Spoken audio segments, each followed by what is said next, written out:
Australia is the source of most of the world's precious opal. You're probably familiar with black opal from Lightning Ridge and light opal from Coober Pedy, but you may not know about the many other sites that produce amazing, different, sometimes really weird, but always beautiful opal. I visited the Australian Opal Centre in Lightning Ridge and spoke to Jenni, who will take us on a tour of some incredible opal specimens chosen for their scientific and illustrative value.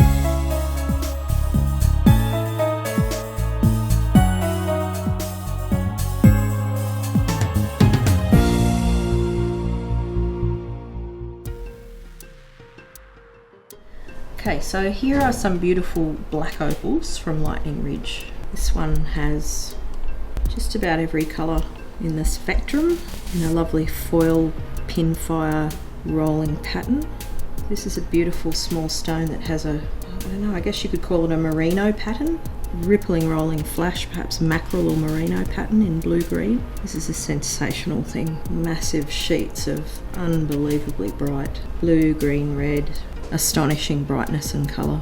And then these are really neat. These are little bright pieces with some black potch in the face. Now that little black area you can see is called potch. It's called common opal. So common opal doesn't have the spectral colours that we think of when we talk about opal. And common opal or potch is what often gives opal its underlying body tone. So these are black opals, not because they are black on the face, but because they've got a dark underlying body tone. And if I turn that little guy over, you can see that it's got a mix of grey and black on the back, and on the side, directly under what's called the colour bar, there's black, and that's common opal or potch with a natural layer of precious opal, which is the coloured opal on top. I'll show you some other potch. So this is a chunk of seam opal. So the opal has formed in a horizontal or vertical seam in the ground, and you can see that this piece has quite dark, almost black potch, and then grading through into a sort of mottled lighter greys through to even areas of almost white. At least 95% of the opal that miners find is common opal or potch. So that's a piece of seam opal. Here's another little piece of seam that also has some precious opal in it. So it's got the grey, and then it also has some bluey purple and green coming through. And at Lightning Ridge we have a unique formation called a knobby. Knobbies are nodular. This is a number of knobbies. They're little lumps. They can be anything from the size of a green pea through to a large potato, and this is a lump of claystone that has a number of knobbies in it. And again, you can see they're dark grey to black, and in this piece ranging through to a pale grey.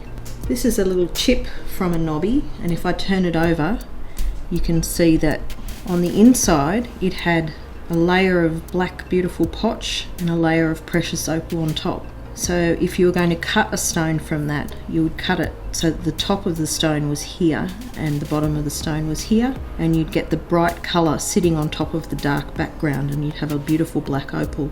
So that's black opal and a couple of the different formations. Light opal, this is an example of a light opal. So it has what we call a light body tone. This one's got a sort of a sheeny, almost chartreuse sort of greeny yellowy colour. Very pretty. Now this is actually from Lightning Ridge. Lightning Ridge is most famous for its black opal, but it also produces light opal. Here's another green light opal from Lightning Ridge. Again, a sort of a goldy green. So we've covered black and light, and now we'll talk about crystal opal. This is Lightning Ridge crystal, and again, Lightning Ridge is famous for its black, but it also produces beautiful crystal opal. It's a stunning piece. Many colours, so that one has a beautiful range. Crystal opal is translucent, so if you shine a light through it from behind, you can see the light pass through it. Here's a piece of darker toned blue-purple crystal opal with some amazing inclusions in the middle. Really pretty little piece with a rolling flash in orange gold over green. And this is a spectacular piece of Lightning Ridge dark crystal. It's almost like Christmas lights. Great big broad pinfire flashes in red, green, purple, blue. So it's completely translucent. If I hold it up to the light, you'll see the light passing through it, but it does have what we call a dark body tone. Two other little interesting pieces. You could call this a jelly, but it's a piece of potch The goldy colour is coming from the light passing through it from behind, actually. So call this honey opal or honey potch, and some people call it jelly because it doesn't have a distinct pattern, but it does have a really tricky pink and sometimes blue bit of precious opal in it. And just by way of contrast, another piece of jelly, but this is dark jelly. So again, the body tone is dark, but it's actually quite translucent.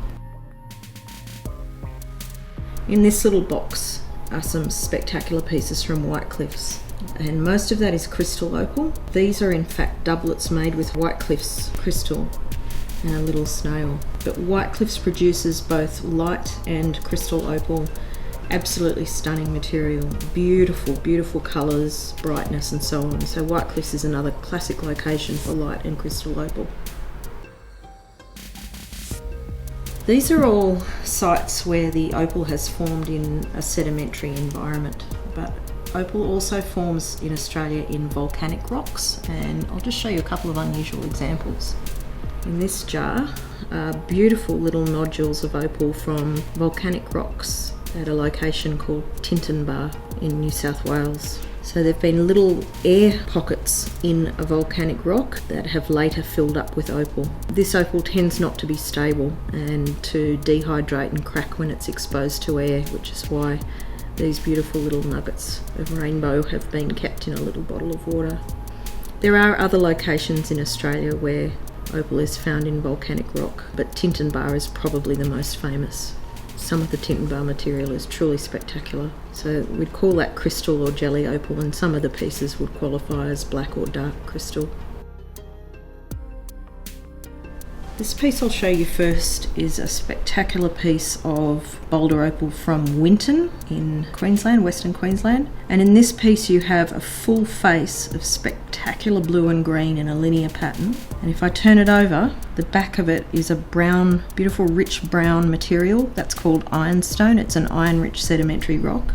And in boulder opal, the opal forms naturally in or on ironstone, in Queensland boulder opal. So it has a very, very thin layer of precious opal right across the face. Another little piece from Queensland that I really love is this one. This is from the Winton area too, and it's a very beautiful picture stone, little ironstone rim around the top, precious green and a touch of lavender at the top. And then at the bottom this is actually white potch. So the common opal is part of the design of this stone, and that's just formed in nature and then polished by hand. Beautiful thing. Boulder opal is also often cut with the ironstone showing in the face, and we can call it boulder matrix opal. This is a lovely example. This is from the Yowah region, and we've got rich brown ironstone on the face and beautiful gem blue-green opal showing as well. A classic Queensland presentation of opal is what's called the Yowah nut, and here are a lovely pair of little blue-purple Yowah nuts, and a Yowah nut has precious opal inside a sort of a nut-shaped little lump of ironstone, and in this case we've got some lighter sandstone in the middle, so they're beautiful. I think they're just fantastic. Very collectible Yowah nuts. Here's another piece from the Yowah region, and all of that beautiful patterning with different amounts of iron and other minerals in the ironstone itself is lovely. It's been sawn open. That surface hasn't been polished, but you can see the precious opal infilling little spaces within the piece, and then on the other side it's been polished. So that's beautiful boulder opal in the matrix opal form, natural matrix where the host material is sort of permeated with precious opal. Also from Queensland is this spectacular piece, and this is from the Koroit opal field, and again you've got the brown ironstone. It's got a high iron content which takes a beautiful polish, and then these gorgeous little pieces, little nodules of precious opal throughout. So another really beautiful presentation of boulder opal. Also, just for fun, this is a lump of what the Queenslanders call fairy stone. So this is another type of matrix. So it's an ironstone matrix again, but instead of the opal sitting in seams and rivulets like in the boulder matrix, the opal is in tiny little specks right through the body of it. And here's a beautiful, beautiful pinkish light opal from Coober Pedy. Coober Pedy, of course, is absolutely famous for its beautiful pastel-coloured bright light opal, and that's a gorgeous piece of Coober Pedy material. Something quite interesting, this is a piece from a field called Allen's Rise, which is sort of near Coober Pedy in South Australia. You can see on the back and on the side that some of the potch in this is quite dark. That's really quite dark potch in there. And this is from South Australia, so this is just to show that although Lightning Ridge is the world capital of black opal, there are dark opals found in a couple of other Australian locations. Nothing as dark and rich as the Lightning Ridge material on the whole, but there you go, there's a piece of sort of mid-tone South Australian material. Another thing that's really lovely is this material. This is from Mintabie in South Australia, and there's just a very thin face of precious opal on this sedimentary ground. And I think that's just lovely. Clearly not a piece for jewellery, but such a beautiful collector's piece. It's got pink and gold and green. Mintabie has also produced some lovely black opal over the years. Not a lot of production. Here's another piece from Mintabie, and you can see in this some of the darker potch coming through in a couple of spots. So again, just a beautiful specimen piece. Green and violet and a little bit of blue. One last piece from Mintabie, just because it's gorgeous. It's naturally crazed, and I think that is beautiful. It's violet, purple, little tiny flecks of blue and green. So Mintabie's another classic opal location in Australia with quite a low production these days. So we talked about Queensland boulder matrix, which is the material where the opal is distributed through the ironstone. There's also a type of matrix where there's a very fine-grained rock and the opal is in tiny little pores through that rock. Now this piece is called Andamooka concrete. It's a colloquial term, and it's been partly treated so that the opal in the treated area is showing up. What happens is it's cooked, often in sump oil or different kinds of oil, sometimes acids involved, but the basic principle is that atoms of carbon get in between the pores within the rock, and as they cook they turn black, they carbonise, and that helps to darken the body tone and enhance the opal appearance. So that's treated Andamooka concrete. This piece is partially treated and it doesn't have a high polish on it, but you can see the difference between the sort of more or less untreated, unpolished material on the back, and there's a little corner there where you can see sort of an intermediate stage, and then that on the front. This material is treated, but it's quite rare and highly valued. And here are a couple of pieces of treated Andamooka matrix. So this is a slightly different material to the concrete, but the principle of the treatment is the same. It's been cooked so that there is black carbon that emulates the appearance of black opal and enhances the precious opal colour that you can see on the face. So there's one, and here's another with some sort of rich reds in it. This is potch, or common opal, from Western Australia. You may not recognise it as opal when you first saw it, but gemological testing shows that it is. The little lines in it are called dendrites, and that is common opal, or potch opal, with dendrites from Western Australia, from volcanic deposits. Another piece from Western Australia, totally different, really unusual. This is a piece of quartz with opal inside, so it's opal in quartz, very unusual. And that concludes our epic tour of Australian opal. It was in no way exhaustive. There were several sites that didn't get featured and heaps of different types of opal we didn't get a chance to look at. There will, however, be a second part as we explore some incredible examples of opal from the rest of the world. It's going to be a lot of fun. Hit the subscribe button so you don't miss out.